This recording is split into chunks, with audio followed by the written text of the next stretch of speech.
Button నొక్కడే తప్ప డబ్బులు పడలేదు. అందరికీ ప్రకృతి అందాలను ఇచ్చేది ఈరోజు జగన్మోహన్ రెడ్డి గారు దాన్ని ఏం చేశారంటే రుషికొండని బోడిగుంట చేసినటువంటి చూపిద్దాము, దాని తర్వాత డెవలప్మెంట్ అవుతుంది, దానివల్ల వాళ్ళే బతుకుతారన్న థాట్లు వేసారు. 100% ఉంది. ఎందుకంటే ఈ రాష్ట్రానికి మళ్ళీ ఈ గవర్నమెంట్ మారితేనే కానీ ఈ రాష్ట్రం అభివృద్ధి ఉండదు. తర్వాత ఇంతకుముందు మనకి ఎప్పుడో బడ్జెట్ టైంలోన పలానా వస్తువులు ధరలు పెరిగేవే అని ఉండేవి, కానీ ఇప్పుడు అలా లేదండి.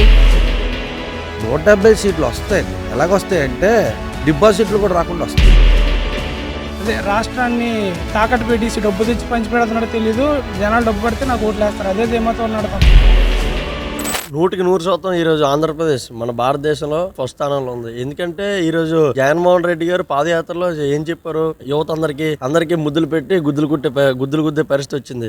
జనవరి వచ్చేసరికి 2,30,000 ఉద్యోగాలు జాబ్ క్యాలెండర్ ద్వారా మీకు విడుదల చేస్తా ఉన్నారు. కానీ ఈ రోజు వరకు కూడా ఒక్కరు కూడా జీతం లేని పరిస్థితి. ఈరోజు ఉద్యోగాలు తీశారు అంటే ఏ ఉద్యోగాలు తీశారంటే వాలంటీర్ ఉద్యోగం కూడా డిగ్రీ చదివిన వాళ్ళకి వాలంటీర్ ఉద్యోగం ఏంటండి 5,000 రూపాయలు. ఆ 5,000 రూపాయలు కూడా వాళ్ళ పండగ బట్టలు కొనుక్కోవడానికి ఒక నెలకి సరిపోయినటువంటి 5,000 రూపాయలు. 5,000 రూపాయలు ఎలా సరిపోతాయండి? జగన్ గారు ఇవ్వడం పక్కన పెట్టండి, కానీ చంద్రబాబు గారు బాగానే చేశారు. నెక్స్ట్ ఇష్యూ ఏంటంటే, నేను వస్తే ఒక్క ఛాన్స్ ఇవ్వండి. చంద్రబాబు గారి గవర్నమెంట్ లో కరెంట్ షాక్ కొట్టింది అని జగన్ 10 సార్లు చెప్పారు. ఈ రోజు మాత్రం 5 సంవత్సరాలు చూసుకుంటే, 4 సంవత్సరాలు 11 నెలలు చూసుకుంటే 9 సార్లు కొట్టే విధంగా జగన్మోహన్ రెడ్డి ఆంధ్రప్రదేశ్ ప్రజలకు చేస్తా ఉన్నాడు. మాకు వద్దు బాబు, విశాఖపట్నం ఒక రాజధానిగా వద్దు, అమరావతి ముద్దు అని ప్రతి ఒక్కరు నినాదాలతో చెప్పసాగారు అందరికీ జగన్మోహన్ రెడ్డి గారు. ఈరోజు పురాతన కాలం నుంచి ఈ రోజు వరకు ప్రస్తుత కాలం వరకు చూసుకుంటే, మన రుషికొండ తీసుకుంటే, విశాఖ బీచ్ రోడ్ రుషికొండ అందరికీ ప్రకృతి అందాలను ఇచ్చేది. ఈరోజు జగన్మోహన్ రెడ్డి గారు దాన్ని ఏం చేశారంటే రుషికొండని బోడిగుంట చేసినటువంటి మహానుభావుడు మన జగన్మోహన్ రెడ్డి గారు తన సొంత స్వలాభం కోసం, సొంత లాభాల కోసం అక్కడ ఇల్లు కూడా కట్టుకున్నారు. 433 కోట్లు పెట్టి ఇల్లు కట్టుకున్నారు జగన్మోహన్ రెడ్డి గారు. విశాఖను ధ్వంసం చేయడానికి జగన్మోహన్ రెడ్డి గారు ఈ ఉత్తరాంధ్రలో ఇక్కడ దిగడం జరిగింది. పోను ఈరోజు విశాఖ ప్రజలు ఊరుకునే ప్రసక్తి లేదు. మీరు రండి, మీరు వచ్చిన తర్వాత మేమేంటో చూపిస్తామని విశాఖ ప్రజలందరూ తిరగబడడం జరుగుతుంది. విద్యా వ్యవస్థ దగ్గర నుంచి ఏదైతే కూలి పనులు చేసుకునే వరకు, పారిశ్రామికవేత్తల దగ్గర నుంచి ఏదైతే బిజినెస్ మ్యాన్ల వరకు, ఏదైతే కూలి పనులు ఎంప్లాయీస్ అందరూ సర్వం నాశనం అయిపోయారు.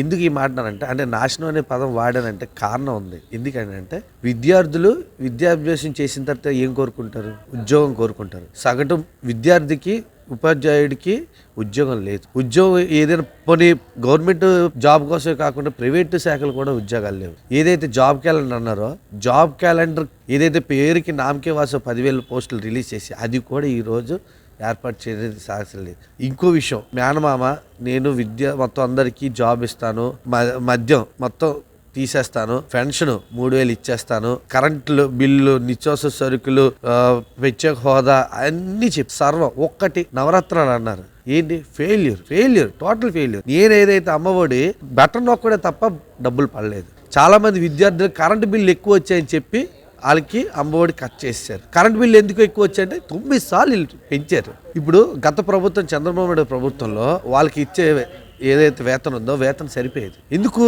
అప్పుడు ఏదైతే రాజ్యాంగంగా నిర్మాణపరంగా ఏదైతే రేట్లు ఉన్నాయో సమన్యాయంగా రాజ్యాంగపరంగా నడిచేది. ఇప్పుడు రాజ్యాంగపరంగా ఎక్కడ నడుస్తున్నాయి? మద్యం నా ఇష్టం పెంచుతా, గ్యాస్ నా ఇష్టం పెంచుతా, లేదా పెట్రోల్ నా ఇష్టం నేను పెంచుతా, లేదంటే కరెంటు బిల్లు నా ఇష్టం, నేను ఎంత కొంటాను ఎంతకైనా పెంచుతా. 9 సార్లు. సగటు మనిషికి 2,000 3,000 కరెంటు బిల్లు ఏంటండి? ఒక మనిషికి అయితే లక్షలు పడుతున్నాయట. టీవీలో అట్లలో నాకు తెలిసి ఫోటోలు వాట్సాప్లో. ఇప్పుడు ఈ రోజు 75 రూపాయలు ఉన్న ఆయిల్ గత ప్రభుత్వంలో 2019లో 75 రూపాయలకి ఆగిన ఆయిల్ ఈ రోజు 150కి వెళ్ళింది. అంటే 75 స్వాతంత్రం వచ్చి 75 సంవత్సరాల తర్వాత ఆ వరకే 75 రూపాయలు వచ్చింది. స్వాతంత్రం తర్వాత 5 సంవత్సరాల్లో 75 రూపాయలు పెరిగింది. అంటే ఎంతవరకు కరెక్ట్ అది? అంటే ఏ ప్రభుత్వం మీద మనం ఎంత చూపించగలం? 170 సీట్లు వస్తాయండి. ఎలాగొస్తాయంటే డిపాజిట్లు కూడా రాకుండా వస్తాయి. ఈరోజు పులివెందులకు వెళ్ళమనండి, మాకు ఎమ్మెల్సీ గెలిచారు. అక్కడ ఏదైతే ఉందో రాయలసీమ సైడ్ ఎమ్మెల్సీ వచ్చింది మాకు. అంటే అర్థం చేసుకోండి, 100% అది ప్రజలకు అవసరం, ప్రజల కొరకే వస్తుంది. ఇది ప్రజాస్వామ్యం తాలూకా ఏదైతే ప్రభుత్వం ఉందో వచ్చే ప్రభుత్వం ఆ ప్రభుత్వమే, అది చంద్రబాబు నాయుడు గారి ప్రభుత్వం. పరిస్థితి చాలా దారుణంగా ఉందండి. చదువుకున్న వాళ్ళకి ఉద్యోగాలు లేవు, పనులు చేద్దాం లేదు. దానిలో కార్మికులు ఇసుకలో రద్దు చేయడం ఫ్రీ ఉన్నది, దానివల్ల కార్మికులు నష్టపోయారు. దానివల్ల సిమెంట్ పని చేసే వాళ్ళు కూలీలు నష్టపోయారు. చాలా దారుణంగా ఉంది సార్, అసలు ఏం బాగాలేదు. ముందు బేసిక్ గా ఏంటంటే జనాలకు డబ్బు పంచి పెడితేనే నాకు బాగుపడతారు, నాకు ఓట్లు వేస్తారన్న ధీమాతో డబ్బులే పంచి పెడుతున్నాడు. కానీ వాళ్ళకి ఒక ఉపాధి పెడదాము, ఉపాధి చూపిద్దాము, దాని తర్వాత డెవలప్మెంట్ అవుతుంది, దానివల్ల వాళ్ళే బతుకుతారన్న థాట్ లేదు సార్. డబ్బు ఖర్చు పెట్టి డబ్బు పెంచి పెట్టానా లేదా, దాని ముందు అతనికి ఒక వేయండి డబ్బు డబ్బు డబ్బు అది అవినీతిలో సంపాదించిన డబ్బునే ఖర్చు పెడుతున్నాడో మరి తెలియదు, లేకపోతే బయట నుండి రాష్ట్రాన్ని తాకట్టు పెట్టేసి డబ్బు తెచ్చి పంచి పెడుతున్నాడో తెలియదు. జనాలు డబ్బు పెడితే నాకు ఓట్లు వేస్తారు అదే ధీమాతో ఉన్నాడు తప్ప వేరేదేం లేదు సార్. ప్రజెంట్ అయితే చాలా అధ్వానంగా ఉందండి. జనాలు కూడా చాలా తిట్టడం మొదలెట్టారు. మీరు ఏ చిన్న పాన్ షాప్ లోకి వెళ్ళినా సరే ఖచ్చితంగా మీరు వెళ్ళి అడగండి సరే పరిపాలన ఎలా ఉన్నదంటే వాళ్ళు ఖచ్చితంగా మీకు తెలిసే ఉంటది ఎంత అధ్వానంగా ఉన్నది. ఖచ్చితంగా మారాల్సిన పరిస్థితి వస్తుంది, వచ్చింది కూడా. జనాల్లో కూడా మార్పు మొదలైంది. అసలు లేదు సార్, అది అసలు మాట్లాడుకునే అనవసరం అండి. రెండో ఛాన్స్ అనేది జనాలు ఎవరో ఇవ్వదలుచుకోలేరు. అది కావాలంటే మీరే చూసుకొని ఉంటారు. చాలా న్యూస్ ఛానల్లో ఈ ఎమ్మెల్యేని వేరే దగ్గర మార్చడం, ఆ ఎమ్మెల్యేని ఇంకో దగ్గర మార్చడం. ఇప్పుడు ఎందుకు ఒక ఎమ్మెల్యే సరిగా పనిచేసి ఉండేలా ఉంటే, ఒక ఎమ్మెల్యే సరిగా ఉండేలా ఉంటే ఎందుకు మార్చాల్సిన పని ఎందుకు ఉంటుంది?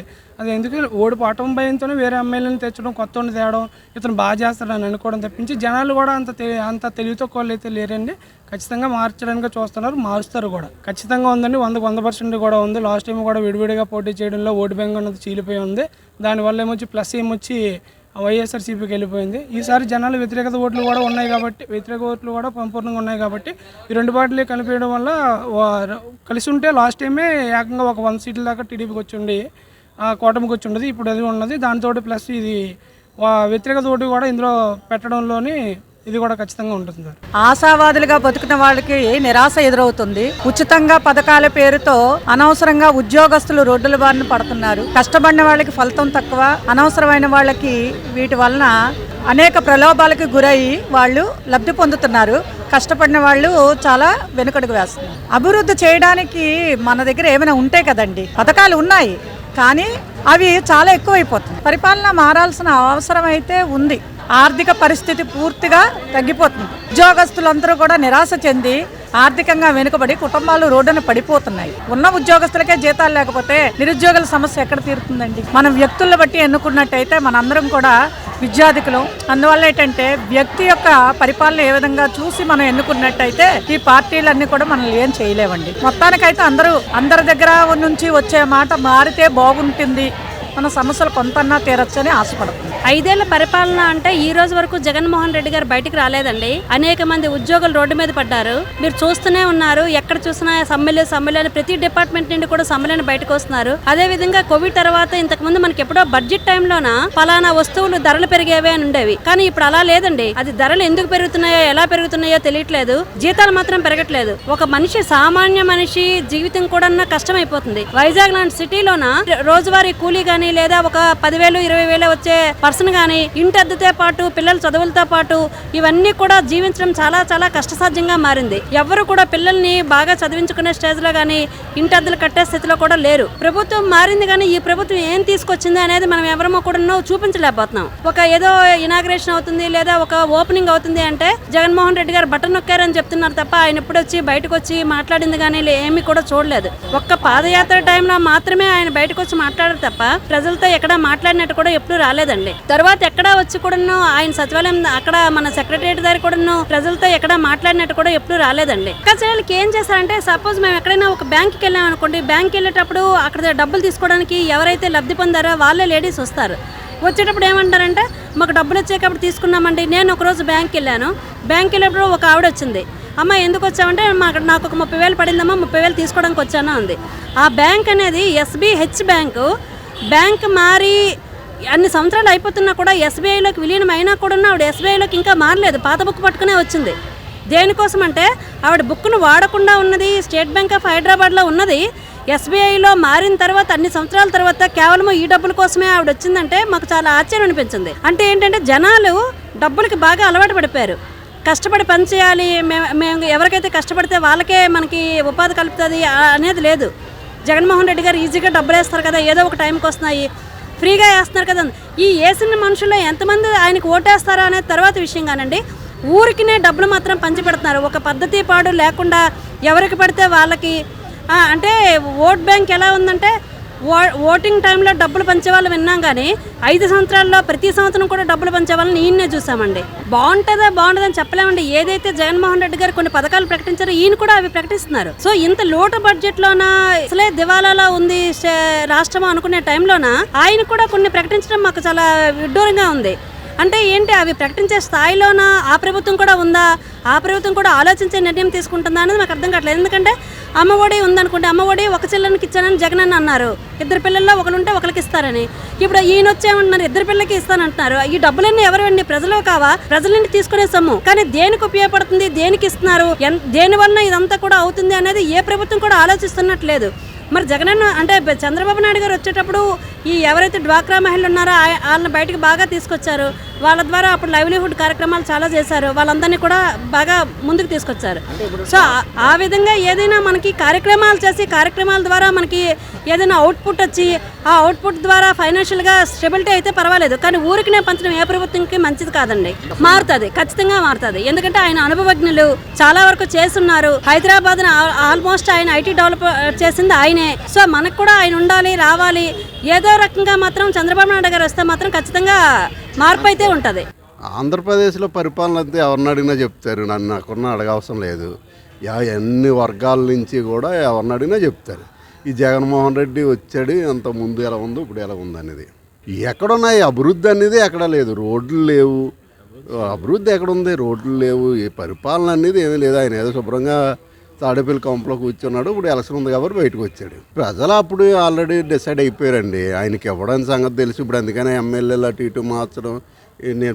నేను ఆలకిస్తున్నాను, ఎవరో ముందుకు రావట్లేదని, ఎంపీలకు కూడా ఎవడో పోటీ చేయట్లేదని వీడియోలో అవి చూస్తుంటాం కదా. జనాల్లో కూడా అదే ఉంది.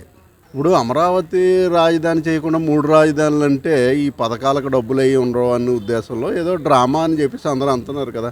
3 రాజధానులు కట్టినందుకు కాదు ఆయన పెట్టింది, అది అవదని తెలిసి అందరికీ తెలుసు. కోర్టులో కానీ ఎక్కడ నిలబడదని తెలుసు. కానీ అందరూ తెలుసు, జనాలు అందరూ తెలుసు ఇదో డ్రామా అని. ఇప్పుడు చాలా తేడా ఉంది. నిత్యావసర వస్తువులన్నీ విపరీతం పెరిగిపోయాయి. సిటీ లిమిట్స్లో చూసుకుంటే ఆ రోజుకి ఈ రోజుకి 10 నుంచి 15 వేలు ఎక్సెస్. ఎందుకంటే ఇప్పుడు కరెంటు బిల్లులు తీసుకోండి, అన్నీనే ఇంటి పనులు అన్నీ పెంచారు. ఇంటి పనులు పెంచేయడంతో రెంట్కున్న వాళ్ళకి కూడా రెంట్లు పెంచేసి అవి చాలా ఇబ్బంది అయిపోతుంది. సిటీలో బతకలేకపోతుంది చాలామంది. 100% ఉంది. ఎందుకంటే ఈ రాష్ట్రానికి మళ్ళీ ఈ గవర్నమెంట్ మారితేనే కానీ ఈ రాష్ట్రం అభివృద్ధి ఉండదు. ప్రతి ఒక్కడు అనుకున్నది ఏంటంటే ఈసారి చంద్రబాబు నాయుడు వస్తాడని చెప్పేసి అనుకుంటున్నారు అందరూ. అందుకని ఎవరి చేతిలో ఉండదండి. మన్మోహన్ సింగ్ టైంలో కూడా వరుసను 10 సంవత్సరాలు చేసేసరికి మళ్ళీ కాంగ్రెస్ వస్తుంది అనుకున్నారు. ఇప్పుడు ఈరోజు తెలంగాణ చూసుకుంటే కేసీఆర్ చాలా ధీమంగా ఉన్నాడు.